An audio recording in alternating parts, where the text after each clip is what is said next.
It hasn't been a good year for the Democratic Party on a national level. The Republicans have control of the House and the Senate, and a controversial president has returned to the White House. Several contentious issues have fractured the Democratic Party, and thoughts have already turned to who can bring the party back together and make a viable run for the White House in 2028. Atlas Intel has just released a poll conducted among 3,469 residents in the month of May. The firm comes to the table with the record of being the most accurate pollster in the 2024 contest. Of those surveyed, 30.1% identified as Republicans, 26.8% claimed the Democratic Party, and 43% called themselves independents. While the election is still more than 3 years away, many prominent Democrats are already reaching out to national audiences and making their presence known.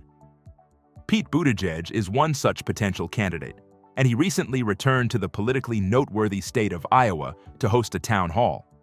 The timing was good, as according to Atlas Intel, he sits atop the list of potential Democratic candidates for 2028, with 31.5% of respondents saying they would vote for him in a primary race.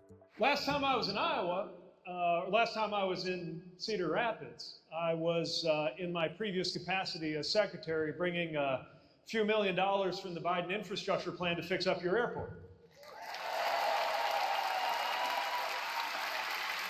So it felt really good to step off that plane yesterday and have a look around at that terminal. That's coming along nicely.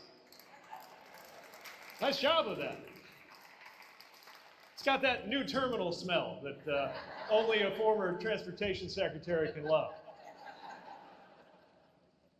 And the last time I was here before that, I was sort of winning the Iowa caucus. So that was fun.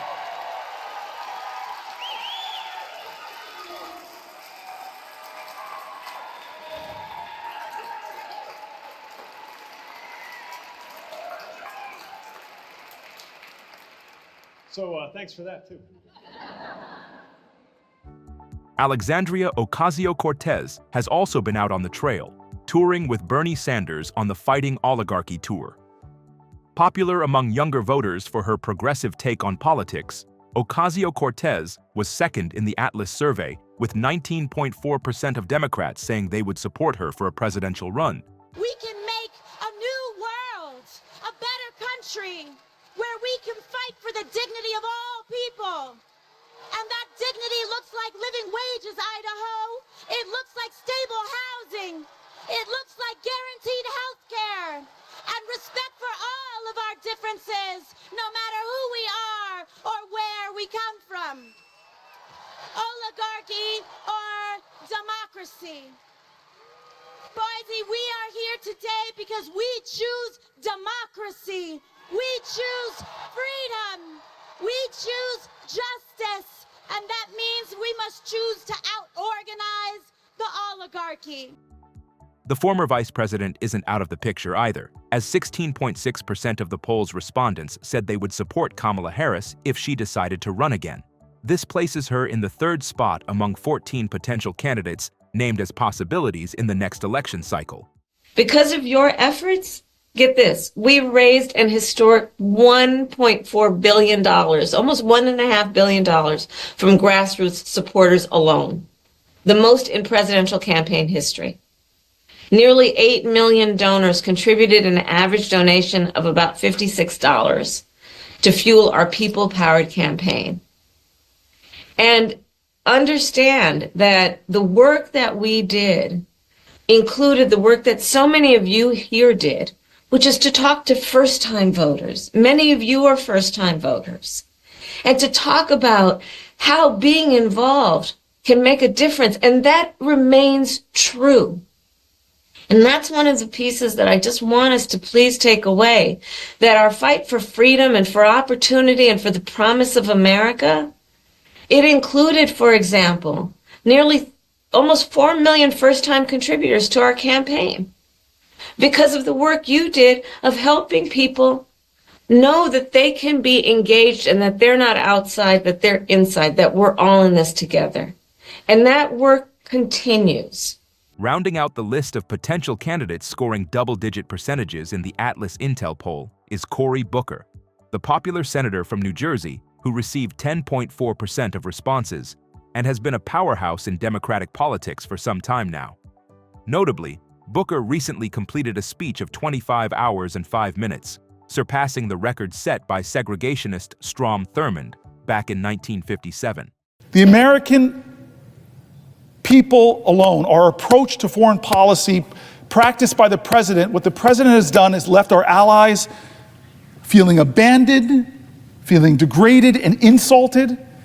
He's left our adversaries feeling emboldened and has done things that has hurt our national security, that has made Americans less safe. In the short time President Trump has been in office for his second term, Americans have already been put in harm's way because of the reckless approach of the administration. It all begins, in fact, with his extremely poor judgment. This administration has prioritized the obsequiousness to Donald Trump over the expertise when it comes to some of the most important national security jobs, and it has sidelined dedicated professionals who've devoted their lives to keeping our country safe. This administration has also demonstrated an inability to distinguish between America's adversaries and America's allies, and a disturbing failure to understand how America's partnerships and investments abroad protect and benefit communities here. I'm reminded of General Mattis to say, if you're cutting things like the USAID or the State Department, buy me more bullets. There were 4 candidates named who each fell into single-digit percentages of positive responses from Democratic voters. California Governor Gavin Newsom, Pennsylvania Governor Josh Shapiro, Michigan Governor Gretchen Whitmer, and Senator Raphael Warnock of Georgia all garnered more than 1% in the poll. 6 other candidates fell below the 1% mark, and 3.6% of respondents declined to choose from any candidate in the survey. It is also worth remembering that at this point in the process 20 years ago, Barack Obama had just settled into his Senate seat. Though he made a powerful speech at the 2004 Democratic National Convention, he was not much more than a blip on the radar of national political watchers. He would later declare his candidacy on February 10, 2007. So there is still plenty of time for a candidate who was not even named in this poll to rise up into a prominent role and take the Oval Office in the next national election cycle.